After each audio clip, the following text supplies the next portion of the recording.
नमस्कार, बाखबर में आपका स्वागत है। मैं हूं राघवेंद्र सिंह। बाखबर में आज हम बात करेंगे शिक्षा के बारे में। दरअसल टीचर ट्रेनिंग और बस्ते का बोझ, बच्चों के लिए बस्ते का बोझ एक तरह से उनकी कमर तोड़ने वाला, पीठ तोड़ने वाला है और दिमाग को बोझिल करने वाला है। लेकिन मध्य प्रदेश सरकार ने बच्चों के बस्ते का बोझ कम करने का एक अच्छा फैसला किया है। इसके साथ बता दें आपको कि 4 सितंबर को भोपाल राजधानी में एक बड़ा कार्यक्रम होने वाला है। आमतौर से ऐसा होता नहीं, लेकिन सरकार और शिवराज सिंह चौहान किसी भी काम को उत्सव में बदलने में ज़्यादा भरोसा रखते हैं। इसलिए कह सकते हैं कि पहली बार 15,000 शिक्षक की नियुक्ति का वो नियुक्ति आदेश जारी करने के साथ साथ नवनियुक्त शिक्षकों को आदेश भी सौंपेंगे। भोपाल के जमहूरी मैदान में एक बड़ा कार्यक्रम होगा। तो कुल मिलाकर वो आदेश सौंपना तो एक औपचारिकता है, लेकिन मुख्यमंत्री शिवराज सिंह चौहान नवनियुक्त शिक्षकों को ये भी बताएंगे कि उन्हें किस तरह से शिक्षा देने का काम करना है, किस तरह से बच्चों की पढ़ाई को आसान बनाना है और किस तरह से सरकार उनके लिए काम करने को तैयार रहेगी। अभी तक शिक्षकों की शिकायतें बहुत सारी थी, सरकार भी उनसे कुछ अपेक्षा करेगी कि बच्चों के साथ साथ शिक्षा के माध्यम को कितना बेहतर बनाया जाए। इस पूरे मुद्दे पर हम विस्तार से बात करेंगे। अभी हमारे साथ स्टूडियो में मौजूद है शिक्षक कांग्रेस के प्रांत अध्यक्ष सुभाष सक्सेना जी। सुभाष जी, आपका बहुत बहुत स्वागत है। और थोड़ी देर में जुड़ेंगे हमारे साथ वरिष्ठ पत्रकार योगीराज योगेश और शिक्षक प्रकोष्ठ के राकेश पाठक जी, और टेलीफोन लाइन पर जुड़ेंगी भाजपा की प्रवक्ता दिव्या गुप्ता और शिक्षक कांग्रेस के कार्यकारी प्रांत अध्यक्ष चतुर्वेदी जी। मैं चर्चा की शुरुआत करूंगा सुभाष जी आपसे। दरअसल आपका लंबा तजुर्बा है, आप शिक्षक कांग्रेस के लंबे समय से पदाधिकारी अध्यक्ष भी हैं। किस ढंग से देखते हैं, सरकार बहुत कोशिश कर रही है कि शिक्षा के स्तर को बेहतर बनाया जाए, लेकिन बहुत सारी चीज़ें पुरानी चली आ रही हैं। शिक्षक कर्मी, गुरुजी, ये जो कल्चर था, इसने भी हम कह सकते हैं कि शिक्षा को थोड़ा सा नीचे गिराया है। अब जो सरकार ने फैसला किया है, नियुक्तियां लंबे समय से लंबित थी, शिक्षक चयनित हो चुके थे, अब उनकी नियुक्ति का समय आ गया है। एक दिन बाद यानी 4 तारीख को नियुक्तियां मिल जाएंगी। क्या इससे सुधार होगा, आपकी राय? जैसा कि आपने बताया कि 4 सितंबर को माननीय मुख्यमंत्री जी नियुक्ति आदेश देंगे, तो हमारा ये कहना है कि नियुक्ति तो उनकी कई दिन पहले, 6 माह पहले लगभग हो चुकी है, नियुक्ति आदेश भी मिल चुके हैं। लेकिन ये केवल यहाँ बुलाकर न मालूम क्या शो करना चाहते हैं सरकार। नहीं, एक दिन का प्रशिक्षण भी है वो। नहीं, एक दिन के प्रशिक्षण में क्या हो जाएगा। जैसे हम लोगों ने जब ट्रेनिंग ली थी तो 2-2 साल की ट्रेनिंग होती थी, उसमें अनेक विषय बड़े बड़े चलते थे, बाल मनोविज्ञान, शिक्षा शास्त्र, बड़े बड़े विषय चलते थे। और उस टाइम जो है हम लोगों को ट्रेनिंग दी जाती थी, वो दिन भर हम लोगों का क्लास लगती थी, तब जाके हम लोग ट्रेनिंग ले पाते थे। अब सरकार या माननीय मुख्यमंत्री जी ऐसा एक दिन में 4 घंटे में क्या कर लेंगे जिससे शिक्षकों को ट्रेंड कर दिया जाएगा।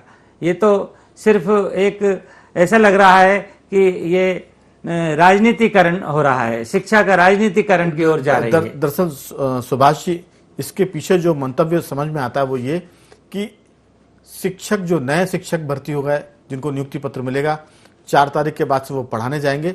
सरकार के मुखिया ये बताना चाहेंगे कि वो किस ढंग की शिक्षा नए शिक्षकों से चाहते हैं, क्योंकि आप जो पुराने हैं वो अपने हिसाब से काम कर रहे हैं, लेकिन सरकार अपनी मंशा उनको पहले दिन से अवगत कराना चाहती होगी कि आप ऐसी शिक्षा करें और जिसका मान भी बढ़े और स्तर भी बढ़े। तो ये हर पार्टी करती है, लेकिन ये पहली बार हो रहा है, इसलिए हमें थोड़ा सा अजूबा भी लगता है। जी, मैं ये बात सही है कि ये इसका एक तरीका जिले लेवल पर भी हो सकता था, ब्लॉक लेवल पर भी हो सकता था, लेकिन इतनी सारी भीड़ में 15,000 लोगों को बुलाएंगे, बसों से बुलाएंगे, अनेक परेशानियां हो रही हैं। ज़्यादातर इसमें महिलाएं होती हैं और महिलाओं के छोटे छोटे बच्चे होते हैं। अभी हमने प्रदेश स्तर से ऐसा सुना है कि बच्चों को नहीं ला रहे हैं वो लोग, जो छोटे छोटे दूध पीते बच्चे हैं उनको छोड़ के आना है। बिल्कुल, आपने महिलाओं और बच्चों की बात की। हमारे साथ टेलीफोन लाइन पर भाजपा की महिला प्रवक्ता दिव्या गुप्ता जी जुड़ गए हैं, पूछ लेते हैं उनसे। दिव्या जी, आपका बहुत बहुत स्वागत है। 2 दिन बाद यानी कल को छोड़कर 4 सितंबर को मुख्यमंत्री 15,000 से अधिक शिक्षकों को नियुक्ति पत्र देंगे और एक दिन का प्रशिक्षण भी देंगे। वो प्रशिक्षण में क्या वो संदेश देना चाहते हैं, पार्टी की उसमें क्या लाइन है, सरकार की क्या लाइन है, आपसे जानना चाहते हैं। राघवेंद्र जी, मैं इस बात को लेके बहुत आशान्वित हूँ। पहली बात तो ये कि जो बहुत समय से पेंडिंग था काम, वो पूर्ण होने जा रहा है। तो जितने शिक्षकों की नियुक्ति हुई, उन सबको बहुत बहुत बधाई और शुभकामनाएं। अंततः हर कोई चाहता है कि अपनी नियुक्ति हो और हम अपने अपने काम पर लगे। जो बहुत दिनों से लंबित था, वो अब पूरा होने जा रहा है, तो सबको बहुत बहुत बधाई। एक बात। दूसरी बात, मैं उसको थोड़ा सा रीडिफाइन करना चाहूंगी कि ये कोई माननीय मुख्यमंत्री जी की तरफ से कोई प्रशिक्षण नहीं है। उनके मन की एक बात होगी जो वो शिक्षकों के साथ शेयर करना चाहते होंगे। देखिए, अब की बार माननीय मोदी जी ने की सरकार ने एक नई शिक्षा नीति के साथ आए हैं। नई शिक्षा नीति में कुछ थोड़े से आयाम, कुछ थोड़े से बदलाव हुए हैं। उसके साथ हम नए तारतम्य के साथ बच्चों के साथ जुड़ेंगे और कुछ हमारा जो इतिहास है जिसको हम भुला चुके थे, उस इतिहास को हम रिविजिट करेंगे। कुछ हमारी संस्कृति, कुछ परंपराएं जिनको हम नहीं जानते थे, जिनको नहीं पढ़ाते थे, जिनको हम नई बच्चों तक ले जा पाते थे, उनको लेके जाएंगे। अभी माननीय प्रधानमंत्री जी ने लाल किले की प्राचीर से फ्रीडम, हमारी एक फ्रीडम तो नहीं कहना चाहिए, फ्रीडम ऑफ स्पीच की तो बात करते हैं, लेकिन उन्होंने ये कहा है कि हमारी ड्यूटी क्या है देश के प्रति। हम मांगते तो बहुत कुछ है, लेकिन हमारी क्या ड्यूटी होती है देश के प्रति, उस बारे में भी चिंता करनी चाहिए। तो वो जो ड्यूटी है, वो ड्यूटी हम बच्चों को किस तरह से अभी से सिखा सकते हैं, उस बारे में भी इस बार नई शिक्षा नीति में बहुत कुछ जोड़ा गया है।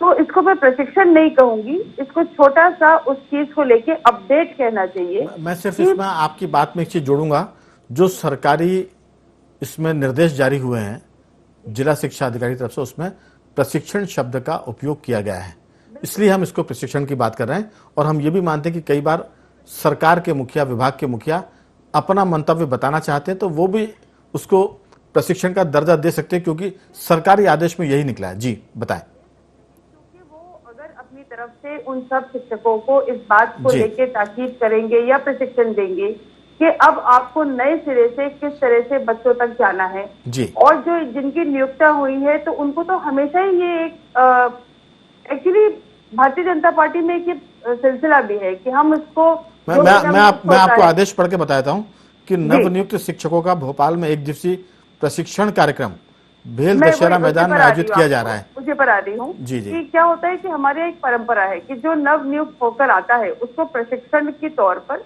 डूज एंड डोंट, क्या उसको करना है, क्या उसके कर्तव्य हैं, लेकिन दिव्या जी, हमारा इस पर फोकस नहीं है। हम तो ये पहले ही हमने चर्चा में जोड़ दिया था कि मुख्यमंत्री नियुक्ति आदेश के साथ साथ बच्चों, नए शिक्षकों को ये बताना चाहते हैं कि वो मुखिया के, सरकार के मुखिया के नाते उनसे अपेक्षा क्या रखते हैं। जो नए शिक्षक हैं, किस ढंग से वो काम करें, किस ढंग से कर्तव्य निष्ठा की बात करें। जी, शिक्षकों से क्या होंगी, क्योंकि शिक्षक ही वो है जो कच्ची मिट्टी जैसे एक बच्चे को एक बहुत अच्छा एक मूर्त रूप दे देता है। तो शिक्षक की तो मुझे लगता है कि सबसे बड़ी उनकी जो मैं अपनी दृष्टि से, क्योंकि मेरे माता पिता शिक्षक रहे हैं, इससे मैं समझती हूँ कि उन्होंने जिस तरह से अपने स्टूडेंट्स को गढ़ा है जीवन में, मुझे लगता है कि इससे बड़ा कोई और पद नहीं हो सकता है। तो माननीय मुख्यमंत्री जी चाहते हैं फिर तो दिव्या जी, आप शिक्षकों की उस बात को भी जानती होंगी जो सरकार उनसे कई बार काम लेती है। हम लोग बातचीत में ये कह रहे थे कि शिक्षक जो है वो एक तरह से गाय की तरह होता है, उसको जो चाहे आप काम ले सकते हैं। सूखे में काम ले सकते हैं, बारिश भी हो तो ज्यादा काम ले सकते हैं, फिर वो हर अमले के साथ शिक्षक को आलू की तरह फिट कर दिया जाता है, लेकिन शिक्षक के काम कोई दूसरा नहीं कर पाता है। और ये शिक्षक के लिए बहुत उसकी दुखती रह गया, उसको बहुत तकलीफ होती है कि इलेक्शन में उसको लगाया जाता है, सूखा पीड़ित काम में लगा दिया जाता है, बारिश हो तो लगा दिया जाता है। तो ये आपने, मुझे लगता है कि ज्यादा नजदीक से देखा हो, क्योंकि आप उसी परिवार से आती हैं। जी, मैं ये बोलती हूँ कभी कभी वो जो एक यात्रा होती है वो दुखद भी होती है, लेकिन मैं हमेशा एक उसमें लिखा है कि see the brighter side of life. बिल्कुल। तो उसमें से जो निकल कर आता है वो ये निकल कर आता है कि जो मेरे माता पिता ने स्टूडेंट्स गढ़े, बिल्कुल, वो आज दिन तक वापस पलट के आते हैं और वो याद करते हैं उनको, और जिन शब्दों से याद करते हैं वो मुझे लगता है कि मेरा जीवन धन्य हो गया, क्योंकि उन्होंने अपने इतने स्टूडेंट्स को इस तरह से गढ़ा था। बिल्कुल। मैं दिव्या जी लौटूंगा, हमारे साथ उमेश शर्मा भी जुड़ गए हैं, बीजेपी के, आपके ही पार्टी के प्रवक्ता हैं इंदौर से। मैं लौटूंगा आपके पास। हमारे साथ शिक्षक कांग्रेस के सिर्फ एक ही है, सुभाष सक्सेना जी, लेकिन सरकार की तरफ से संगठन की तरफ से उमेश जी, और आपकी राय भी महत्वपूर्ण थी इसलिए हमने आपको जोड़ा। मैं लौटता हूं उमेश जी, बहुत बहुत स्वागत है आपका। जी नमस्कार सर। दरअसल इस पर बात हम लोग कर रहे हैं शुरू से। हमने जून के महीने में चर्चा की थी, जुलाई में चर्चा की, अगस्त में चर्चा की, सितंबर आ गया है कि स्कूल चलो अभियान तो चलता है, लेकिन स्कूल में पढ़ाई अभियान कब चलेगा। अब जब एक दिन बाद 15,000 शिक्षकों को नियुक्ति पत्र मुख्यमंत्री समारोह में देने वाले हैं, तब एक दिन का प्रशिक्षण भी है, लेकिन क्या यह पर्याप्त है। शिक्षकों के काम में भी शिक्षकों को लगाया गया है। बहुत सारे स्कूल परसों बंद हो जाएंगे क्योंकि बहुत सारे शिक्षकों की ड्यूटी उस कार्यक्रम के लिए लगाई गई है जिसमें बड़े पैमाने पर नियुक्ति पत्र के साथ साथ मुख्यमंत्री का संबोधन भी है, प्रशिक्षण भी है। किस ढंग से देखते हैं इसको आप? शिक्षक समुदाय जो है वो समाज का प्रतिनिधि चेहरा होता है जी, और समाज को नेतृत्व प्रदान करने की उत्तरदायित्व, समाज को दिशा प्रदान करने की उत्तरदायित्व, समाज की व्यवस्थाओं को सुचारू ढंग से निर्धारित और संचालित करने का उत्तरदायित्व तो हमारे संस्कारों में तो अनादिकाल से शिक्षकों और गुरुओं के पास रहा है जी। और गुरुओं और शिक्षकों के प्रति सम्मान का वह जो भाव सनातन काल से चला रहा है वो आज भी विद्यमान है। ये जरूर है कि अनेकों बार शिक्षकों की जो नियुक्तियां हैं वो भिन्न भिन्न कार्यों में करी जाती है, पर उसके पीछे का भाव ये होता है कि समाज का अगर सबसे ज्यादा विवेकशील, समाज का अगर सबसे ज्यादा प्रदान करने वाला कोई वर्ग है तो वो शिक्षक का वर्ग है। बिल्कुल। तो शिक्षक अगर किसी व्यवस्था की अगुवाई करता है, शिक्षक अगर प्रतिनिधित्व करता है, शिक्षक जगत अगर किसी काम को अपने हाथ में लेता है तो ये माना जाता है कि उस काम का जो संपादन है वो गुणवत्तापूर्ण होगा और व्यवस्थित होगा। इस कारण इस प्रकार के अतिरिक्त दायित्व उनको प्रदान करे जाते हैं। और जहाँ तक स्कूलों में पढ़ाई का क्रम आरंभ होने का प्रश्न, निश्चित रूप से मध्य प्रदेश की सरकार ने मध्य प्रदेश के अंदर पढ़ाई का एक बहुत ही अच्छा वातावरण निर्माण करने में सफलता प्राप्त करी है। शिक्षा की गुणवत्ता में अन्य राज्यों की अपेक्षा मध्य प्रदेश अग्रगण्य है और आप देखेंगे कि मध्य प्रदेश के जो शासकीय स्कूल है उन शासकीय स्कूलों से निकले हुए विद्यार्थी इतने पारंगत, इतने निष्णात, इतने दक्ष और इतने प्रावीण्य होते हैं कि वो आईएएस और आईपीएस जैसी प्रतियोगी परीक्षाओं के अंदर भी अपना स्थान प्राप्त करते हैं। जी तो मुझे उमेश जी मेरा सवाल का स्तर है वो बहुत उन्नत है। उमेश जी, ये तो होगा, उसका एक पक्ष हो गया। अभी हाल में सरकार ने बस्तों का बोझ कम करने का काम किया कि जो 5वीं क्लास तक के बच्चे हैं उनके बस्तों का वजन 2.5 किलो से ज्यादा नहीं होगा।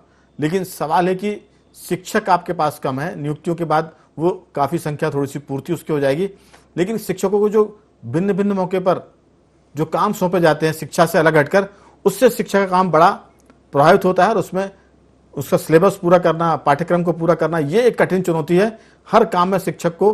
क्या इस बारे में कोई संगठन की राय सरकार के पास गई है कि शिक्षकों को सिर्फ शिक्षा से जुड़े रखा जाए, बाकी दीगर जो काम होते हैं जिसे हम देशी भाषा में कहें कि बेगार में न लगाया जाए? आपकी इसमें बहुत संक्षेप में टिप्पणी। नहीं, समाज जीवन के अंदर किसी भी राज्य में, किसी भी देश के अंदर भिन्न भिन्न प्रकार की आवश्यकताएं उपस्थित होती है। चुनाव का कार्य आता है तो देखते हैं कि केवल शिक्षकों को नहीं लगाया जाता है, अन्य विभागों के जो शासकीय कर्मी होते हैं और न केवल शासकीय कर्मी बल्कि निजी संस्थान जो होते हैं उनके प्रतिनिधि चेहरों को भी उत्तरदायित्व प्रदान करा जाता है। तो चूंकि अब संसाधन कम होते हैं या मानव बल कम है या मानव संसाधन कम है तो गुणवत्तापूर्ण जो प्रतिनिधि होते हैं उनको इस प्रकार के उत्तरदायित्वों को सौंपा जाता है। और जहां तक बस्ते का वजन कम करने का प्रश्न है, भारतीय जनता पार्टी के शिक्षा मंत्री का, भारतीय जनता पार्टी के मुख्यमंत्री के नेतृत्व में ये बहुत उत्तम और एक सराहनीय काम है और भारतीय जनता पार्टी संगठन इसका अभिनंदन करता है और माननीय मुख्यमंत्री जी का इस हेतु आभार व्यक्त करता है। चलिए, आप जुड़े हमसे। उमेश जी, आपका बहुत बहुत धन्यवाद। मैं चर्चा को आगे बढ़ाता हूं। हमारे साथ योगीराज योगेश और राकेश पाठक भी हैं। पाठक जी, आप शिक्षा प्रकोष्ठ से जुड़े भी हैं, बहुत सारी बातें सुभाष जी कहना चाहते हैं, मैं उनको अगली बातचीत के दौरान मौका दूंगा। उन्होंने दिव्या गुप्ता जी को सुना और उमेश जी को भी सुना। और राकेश जी, पहले आपकी बात हो जाए, फिर मैं योगीराज जी के बाद सुभाष जी की तरफ आऊंगा। पाठक जी, मैं यहाँ बैठे सभी बंदियों को सबसे प्रथम तो नमस्कार करता हूँ और एक बात बहुत दृढ़ता से कहना चाहता हूँ कि अभी तक के शासनकाल में इतनी बड़ी नियुक्तियाँ शिक्षकों की नहीं हुई थी।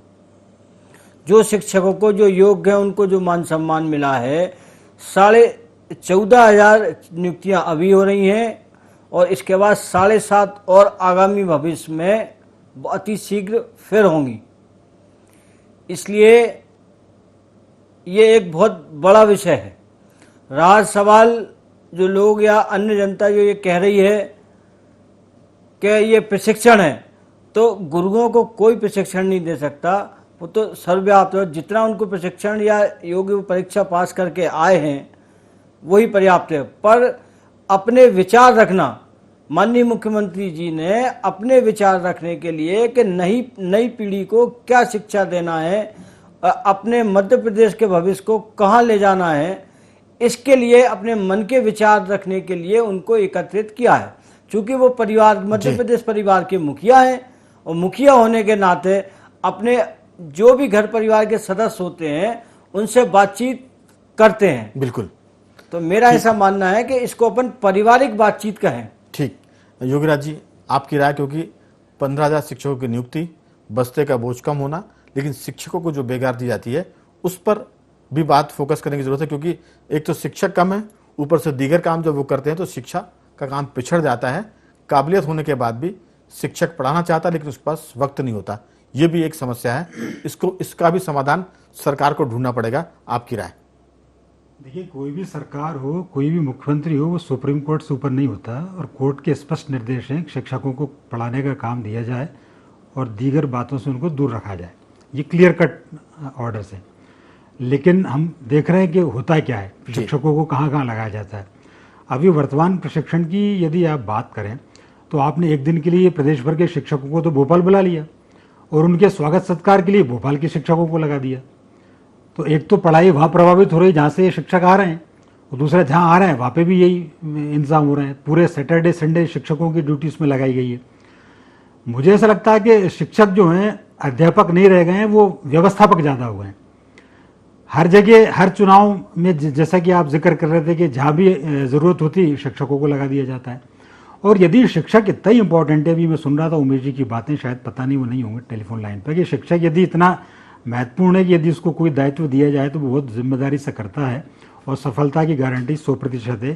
तो फिर शिक्षकों को, विधायकों का टिकट भी मिलना चाहिए, उनको वहाँ भी स्थान मिलना चाहिए, क्योंकि बहुत अच्छे रिप्रेजेंटेटिव साबित होंगे वो। एक शिक्षक तो बने भी थे विधायक, वो जो जी वो शिक्षक आंदोलन की उपज थे जी, और वो विधायक बन गए और फिर अपना शिक्षा क्रम भूल गए और नव शिक्षकों की उन्होंने कभी बाद में आवाज उठाई। और इसीलिए फिर उनको भी बाद में लोगों ने घर बैठा दिया जी। तो शिक्षकों के साथ यदि कोई ऐसा करेगा तो लोग उसको घर बिठाएंगे, ये तय है। लेकिन शिक्षकों की कहीं भी आप ड्यूटी लगाएं उसके पहले सरकार को ये भी ध्यान रखना चाहिए कि शैक्षणिक कार्य किसी भी स्थिति में प्रभावित नहीं होना चाहिए। वर्तमान में तो अभी जैसे प्रेजेंट की सीनेरियो की यदि आप बात करें तो प्रदेश पूरे बाढ़ संकट से गुजरा है और कई स्कूल ऐसे हैं जिनमें 8-8, 10-10 फीट पानी भरा गया है और कई स्कूलों की छतें पहले से भी टपक रही थी, पिछले साल भी टपक रही थी और आज भी टपक रही थी। शिक्षक कम है, शिक्षकों को बैठने के इंतजाम नहीं है, एक एक शिक्षक के जिम्मे कई सारी क्लासेज हैं। इन सब व्यवस्थाओं का जिम्मा भी मुख्यमंत्री और सरकार का होना चाहिए। ये जो मुख्यमंत्री ने ये जो बात की है, ये भी आप ये देखिए इत्तेफाक से कि 2019-20, 18-19 के शिक्षक हैं और जब ये 12 महीने से उन्होंने कम से कम 12 बार आंदोलन किए होंगे तब उनको अब ये नियुक्ति पत्र मिलने जा रहे हैं। खैर, यदि नियुक्ति पत्र मिलना है तो मैं तो इसको पॉजिटिवली लूँगा और यदि मुख्यमंत्री अपने मन की बात या अपने एक्सपीरियंस यदि शिक्षकों को शेयर करते हैं और शिक्षकों को वास्तव में ऐसे कुछ टिप्स देते हैं जिससे शिक्षा का और शिक्षकों का उद्धार होगा तो मैं तो उन चीज़ों का स्वागत करूँगा। बिल्कुल। सुभाष जी, बहुत सारी बातें क्लियर हो गई हैं। अब आपकी राय, चूँकि बातचीत अब दूसरे दौर में वक्त कम है, हमारे पास सिर्फ करीब 5 मिनट का समय है, तो मैं कहूँगा कि आप अपनी बात को गागर में सागर की तरह, शिक्षक तो ये करते ही आता है जी, बहुत चीजों को। बेगार की बात है जी, बेगार चुनाव का बहाना बना देते हैं, लेकिन चुनाव के साथ साथ BLO का काम पूरे साल चलता है और जो स्कूल उससे पूरी तरह प्रभावित होता है। सबसे बड़ी बात माननीय मुख्यमंत्री जी से एक हमारा निवेदन है कि जो शिक्षकों की समस्याएं हैं, इसके साथ जो यदि आप शिक्षकों को इतना आगे मानते हैं, ये मानते हैं, वो मानते हैं, तो शिक्षकों को समस्या ग्रस्त ना रहने दिए जाए। उनकी पुरानी पेंशन, अनुकंपा नियुक्ति, प्रयोगशाला वाली अतिथियों की नियुक्ति कर दी जाए। विषयमान से शिक्षकों की पूर्ति नहीं है स्कूलों में, प्राचार्यों की नियुक्तियां नहीं है, प्रमोशन आदि क्रमोन्नति वगैरह कर दी जाए। 65 वर्ष की जो मांग है हमारी वो पूरी कर दी जाए। अध्यापकों को क्रमोन्नति दे दी जाए और अध्यापकों को शिक्षकों के समान मान लिया जाए। DED केंद्र के समान DA और गैर शिक्षक कार्यों से मुक्ति दे दी जाए। ये सब बातें यदि हमारी मान लेते हैं तो निश्चित ही शिक्षा के प्रति गुणवत्ता आएगी और यहाँ बुलाने की जरूरत नहीं पड़ेगी और यहाँ से हम सीधे जो है संदेश दे सकते हैं।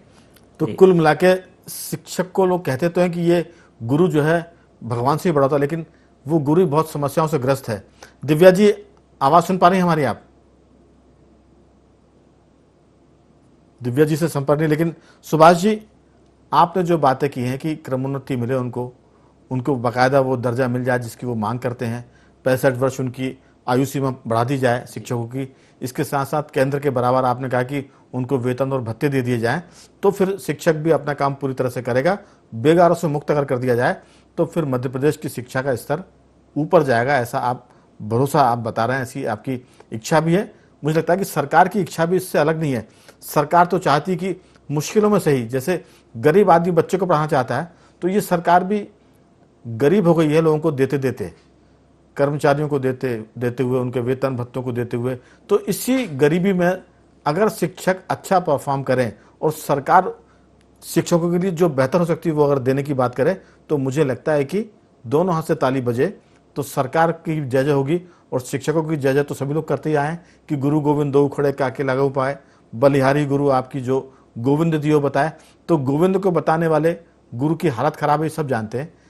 खुद मुख्यमंत्री गांव से आते हैं, शिवराज सिंह चौहान, वो गांव के टाटपट्टी स्कूलों पढ़े हैं, उसके बाद भोपाल के मॉडल स्कूल में पढ़े हैं, तो उनको पता है ये दर्द। मुझे लगता है कि परसों जो बातचीत होगी उसमें शायद वो बहुत सारी उन बातों को भी शेयर करेंगे जो उन्होंने अपने माने पढ़ाई के दौरान में देखी है और उसको समझा है। तो राकेश पाठक जी, आपकी सरकार, आपके मुख्यमंत्री, अब वो सबके मुख्यमंत्री हैं, क्या लगता है कि जो शिक्षकों की बात सुभाष जी बता रहे हैं उसको कितना जल्दी सुलझाने की जरूरत है? क्योंकि शिक्षक अगर परेशान रहेगा जी, ये बस्तों के बोझ की जहाँ तक बात हो रही है, बच्चों को किताबें ही जो है 4 महीने बाद मिली है, तो बस्तों के बोझ की तो सवाल ही नहीं उठता। और गणवेश आज तक नहीं मिली है पूरे मध्य प्रदेश में। बिल्कुल।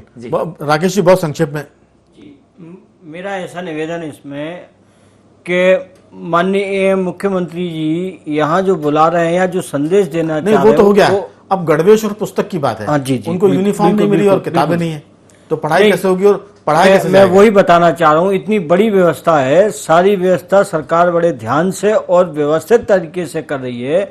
जो उनको बुलाया जा रहा है शिक्षकों को, उसमें एक विषय ये भी रखा गया है कि पुस्तकें और गणवेश कैसे वितरित होंगी और क्या रहेगी, उनकी क्वालिटी क्या रहेगी, ये सब चीजें भी उस विषय में उस दिन आएंगी। और नए जो बच्चे पीढ़ी आ रहे हैं, छोटे बच्चे आ रहे हैं, उनको मन पे क्या प्रभाव पड़े, उनको कैसे पढ़ाई में उज्जवल भविष्य बनाए उनका, या उनकी लगन कैसे बढ़े, उस विषय पे भी उस दिन चर्चा होगी। रहा सवाल गणवेश बंटने का, इसका तो वर्तमान परिस्थितियां आपसे कोई छुपी नहीं है। अभी 2 साल से कोरोना और इसके बाद बरसात बारिश का कहर, ये दोनों आपसे जग जाहिर हैं। इन परिस्थितियों के होने के बाद भी सरकार पूरी तल्लीनता से अपने मनोभाव से, लगन से इस काम को व्यवस्थित करने में लगी है। और मैं बिल्कुल विश्वास दिलाता हूं कि कोई बच्चे को कोई परेशानी नहीं होगी, किसी शिक्षक को कोई परेशानी नहीं होगी। सारे शिक्षकों का जो सम्मान है उससे बढ़ेगा ही। चलिए योगीराज जी, सरकारी काम है उनका, सरकारी काम तो ऐसे ही होता है। गणवेश हर साल लेट मिलते हैं, किताबें हर साल देर से मिलती हैं, और फिर शिक्षकों पर ये प्रेशर होता, दबाव होता है कि वो उस पूरे पाठ्यक्रम को, सिलेबस को समय सीमा के भीतर पूरा कराएं और परीक्षा परिणाम भी बेहतर लेकर आएं। तो ये कह सकते हैं कि आज की जो शिक्षा की परिस्थितियां हैं वो वैसी है कि जो एक पुराना शेर है कि वो डूब कर जाना है, ये आग का दरिया है और डूब कर जाना है, कि काम बहुत सारे हैं, किताबें भी नहीं है, गणवेश भी नहीं है, स्कूल भी ठीक नहीं है, और उसके बाद शिक्षकों पर यह दबाव कि आप परीक्षा परिणाम भी बेहतर लेकर आए। लेकिन शिक्षक इस काम को कर रहे हैं। मुझे लगता है कि ये जो 15,000 शिक्षकों की नियुक्ति हो रही है, ये शिक्षकों की नियुक्ति शिक्षा के काम को बहुत बेहतर बनाने में मदद करेगी। आपकी संक्षेप में छोटी सी राय। नहीं, इसमें कोई दो राय नहीं। ये शिक्षा की दिशा में बहुत बड़ा, बल्कि ये शिक्षक बड़े मील का पत्थर साबित होंगे।